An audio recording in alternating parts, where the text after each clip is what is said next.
O, ito pa. Panoorin nyo to. Maraming magagalit na naman dito. Inusisa ng ilang senador ang estado ng ilang proyekto ng National Irrigation Administration. Komento ng isang senador, marami raw proyekto ang NIA na di tapos o nasira at di pa naayos. Kapansin-pansin din umanong substandard ang pagkakagawa. Paliwanag naman ng NIA, maliit lang ang kanilang pondo bilang Government-Owned and Controlled Corporation o GOCC. Pag-amin pa ni NIA Acting Administrator Eduardo Guillen, may katiwalian sa ahensya pero sinosolusyonan na raw niya ito. Alam mo, samahan nyo kaming sa ibang nagagalit na naman si Tulpo diyan eh. So wala sandali.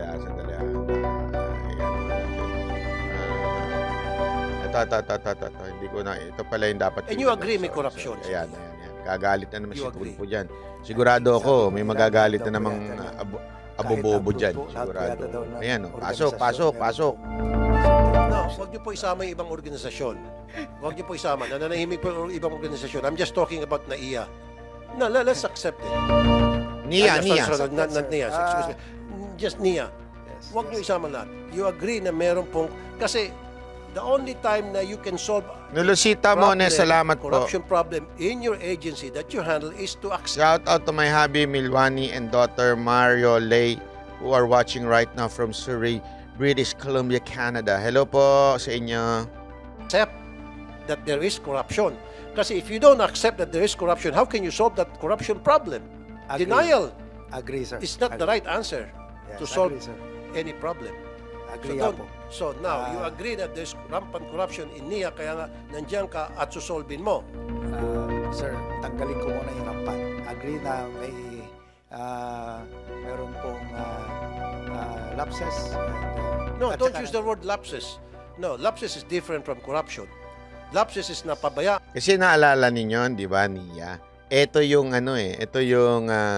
sinasabi noon ni Yusek Benny Antiporda na inuunti-unti niyang binubuking yung korupsyon doon. Siya pa natanggal. Di ba? Kung sino pa yung naglalabas ng korupsyon sa NIA noon, natanggal. Okay? Isipin nyo to ha. Ngayon, inaamin na meron talagang korupsyon. Kung sana niretain si Yusek Benny, malamang natanggal niya yung korupsyon dyan. Di ba? O ngayon, tuloy-tuloy ang korupsyon. Simple. Hindi sinasadya, nagkamali, and I'm sorry is good enough. Pero pag sinabi ko corruption, dapat may makasuhan. That's apples and oranges. Lapses and corruptions are two different words. Sir, kaya nandito po Kasi yung lapses, sugarcoat mo yung corruption eh. Don't sugarcoat. Come on, how can you solve a problem if you don't accept that there's a problem? You're in denial, Mr. Guillen. And I understand. Pero dapat kung talagang gusto mo masolve itong problema, aminin mo na may korupsyon at sama-sama tayong lahat, atakihin natin itong problema head-on para masolve yung problema. And then, kasuhan ang dapat makasuhan. Heads must roll. Naku po, Senator Tulpo.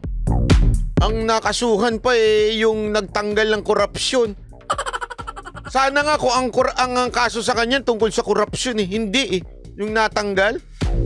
Ang kaso sa kanya kasi pinagalitan niya, pinahiya niya yung mga incompetent na empleyado. Kaya siya natanggal. Pero yung kinasuhan niya na korap, ayun, masaya pa rin. Di ba? Yes, Mr. Chair. Naniniwala po ako there is always a room for improvement. Kaya po, again, nakita nyo naman kanina. So, you admit that there's corruption, right? So, if there's corruption, we must solve it. So, you admit that there's corruption. Yes, po. Kaya po, inaayos po natin yung sistema para po mag-flat lahat yung... Huwag yung lapses. Gagamitan mo ako ng salitang lapses, yung sugarcoat mo Medyo pa. ayaw Tapos gagamitin pa ibang organisasyon. Of course, may mga katiwalian sa gobyerno natin, left and right. Pero I was just asking about NIA. Ba't mo isama yung organisasyon? Ikaw yung tinatanong ko. So, merong korupsyon sa NIA, ina-admit mo na. At kaya nandiyan ka, susolvin mo at tutulong ka. You're not gonna be a part of the problem, but you're gonna be part of the solution. Yes, po. Okay. Tutulong po tayo. Yan ang magandang commitment. Then kung ganon, now we're talking. Kasi kung magpadili-dali ka at papasikot-sikot ka, then magbabanggaan tayo hanggang sa matapos ng hearing, hanggang sa kung kailan tayo makakarating. At least maganda, Mr. Chair, inadmit niya Yun kasing gusto ko eh. Ayaw kasing palalabasin niya na walang problema, lapses lang. Unacceptable. It's unacceptable on my terms. Yun. So, malinaw yun, ha? So, syempre, meron na naman masasabi iba dyan. So, ano na, solve mo?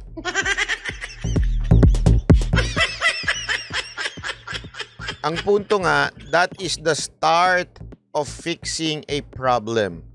The start in fixing a problem is to recognize that there is a problem. If you're not going to recognize that there's a problem, how can you fix it? Eh, ang ginagawa nga paulit-ulit ng ibang mga ahensya ng gobyerno, instead na hinaharap yung problema, nagpapalusot o di kaya nagtuturo. Yun ang laging problema. Diba? Bakit to? Pag bagong administrasyon, anong sasabihin yan? Kasalanan nung nakaraan eh. Mga korap yung nakaraan eh. Ayaw ni Tulfo noon. Ang sinasabi niya, ikaw na nakaupo dyan. Tanong, may corruption ba? Meron. Hindi yung lapses. Kasi pag sinabi mong lapses, parang nagkulang eh. O parang meron lang mali. Iba yung corruption. When you say corruption, sinadya. And when you say rampant, ibig sabihin matinding korupsyon. Yun yung pinaamin muna. Importante na aminin mo na merong korupsyong nagaganap ngayon. Tapos, solusyonan mo na. Ayusin mo. Para sa susunod na budget hearing, tatanungin kayo uli ni Tulfo, anong mga hakbang na ginawa mo dahil nung lakaraan, sinabi mo na merong korupsyon. Ano yung ginawa mo ngayon? Diba? Syempre, ang sasabihin na naman yan, nung attorney kabobo na yun, sasabihin na naman niya, ano? Nasolve mo ba? Justice system mo. May natolve ka ba dyan? Wala ka naman natolve. May batas ka ba nagawa? Hindi ho yan batas eh. Hearing po yan eh. Ang alam ko nga, budget hearing yan eh. Ewan ko, correct me if I'm wrong, ha? Wag sana tayo kasi, alam mo, pinaiikot kasi kayo ni attorney kabobo, eh. Ginagawa kayong bobo.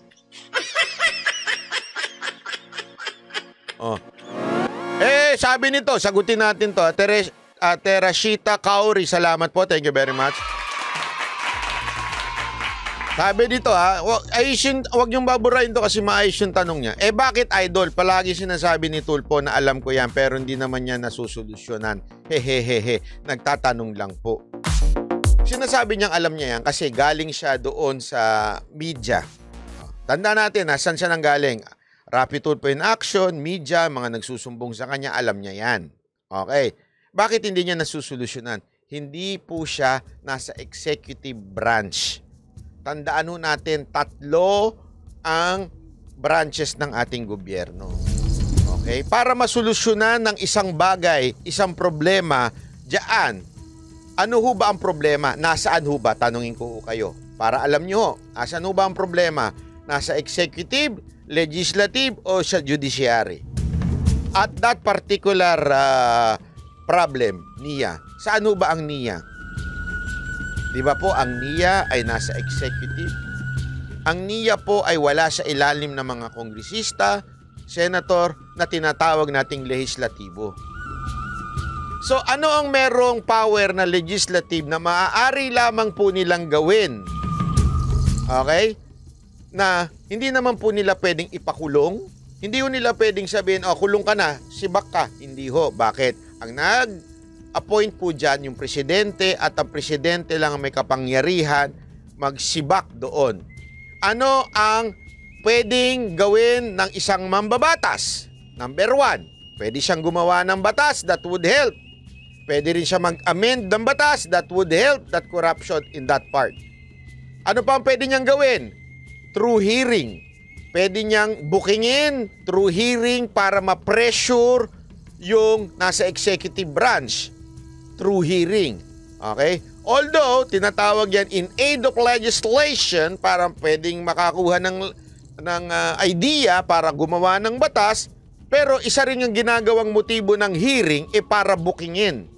Para pag na-booking, mape-pressure ang executive branch na ayusin Pangatlo, na maaaring gawin din ng legislative branch, particular ang senators, pwede nilang mang-ipit pagdating sa budget. If you're not doing your best, pwede kang ipitin, pwede kang kung ano-anuhin. Yun ang ginagawa. And I think this part is budget. Kasi ito yung inaayos na yung budget ng mga ahensya ng gobyerno. So tinitingnan kung talaga bang nagagamit yung budget ng mga agency na nasa ilalim ng executive branch. Naintindihan natin. So yun ang kanilang trabaho. Pwede nilang gawin yun. Kaya nga tinitingnan, Ian Nabi, maraming salamat po And yung lasinggerang nandun pa rin ba? Ewan ko nga Mukha, siguro. Ang magagawa ni Tulfo ngayon, kasi titingnan kaya nga pinapansin ninyo, di ba, kinukulit nila yung ginawa ni Tulfo tungkol sa OWA kahapon. Chinek niya, humingi kayo ng budget, OWA. O tungkol dito sa hotline nyo, effective ba? Yun ang trabaho ng senador. Titingnan nila, yung budget bang inaprubahan nila ay talaga bang nagagamit ng tama. Tandaan nyo sila, ang senators and the congressmen are the one na nag-approve ng budget, di ba? So babudget ngayon, tatanong ngayon, kayo dyan, Nia, may budget kayo, ito hinihingi ninyong budget. Eto bang budget na ito hindi napupunta sa korupsyon? Tatanong ngayon yan. Kung hindi napupunta sa korupsyon, saan nyo ginamit tong budget na yan? Para sa susunod, alam nila kung anong budget at saan nila ibibigay ng tama yung budget. Yan ang kapangyarihan ng mga senators. Hindi nila pwedeng tanggalin yung corrupt. Bakit? Appointing power lang ang pwedeng magtanggal nun. Presidente ang pwedeng magtanggal nun. Yung nag-appoint doon. Ano lang pwede niyang gawin? Sitahin lang. Sabihin lang doon, bakit di nyo naman ginagamit ng tama itong budget? Naglolokohan ba tayo? Ganon. Kaya nga, di ba, bigyan kita ng example. Example lang, Sabi dito, katulad nung nangyari doon sa OFW Hospital. Yan. Di ba? Pinuntahan niya. Para sigurado siya, meron tama ba ginagawa? Tama ba yung perang ibinigay o inalat na budget sa DMW? Nagagamit ba ng tama? Ngayon, budget deliberation. Humarap yung DMW. Sabi ni Tulfo, galing ako dun sa ospital niyo. Hindi nyo naman minamaximize Hingi-hingi kayo ng budget. Yun ang trabaho ng senador. Buti nga itong senador natin, sinisigurado niya na talagang nagagamit ng tama yung budget. Tanungin ko kayo, ilan ng senador na ginagawa ang kanilang homework para malaman talaga kung nagagamit ng tama yung budget? Ilang senador ang gumagawa nun? Kayo magsabi. Sige. Sabi dito, ewan ko, may nagsabi tuloy dito na gusto mong may magawa pa si Tulfo, o gawin yung presidente. Sabi ni ba, hindi ko sinasabing hindi ako nag-e-endorse, Hindi, kasi para lang naman gusto nyo may magawa pa, o di gawin yung presidente. Tapos, pagka hindi niya nagawa na presidente siya, banatan natin araw-araw. Di ba? Ganun lang naman sa akin ganun lang naman ang eksena dito di ba? Kasi ganyan tayo di ba? Para naman sinasabi natin, tinitingnan natin kung ano yung papel ng bawat isang ahensya ng gobyerno. Pinapaliwanag natin ito.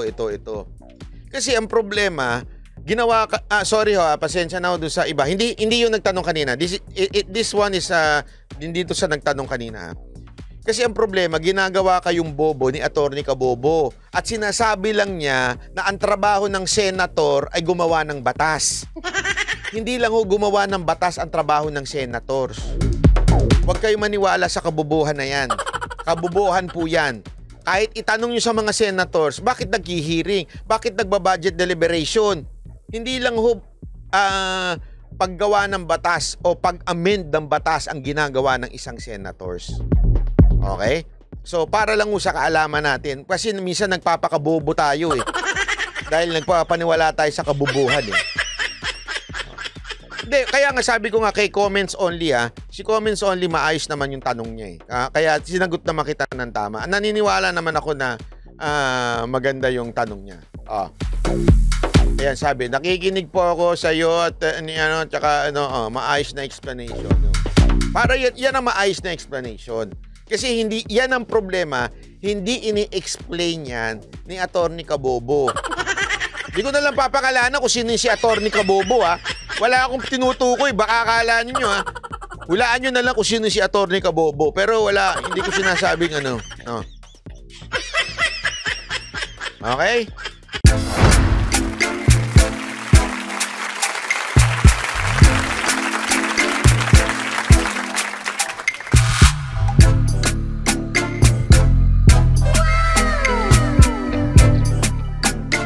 The next performance will start momentarily.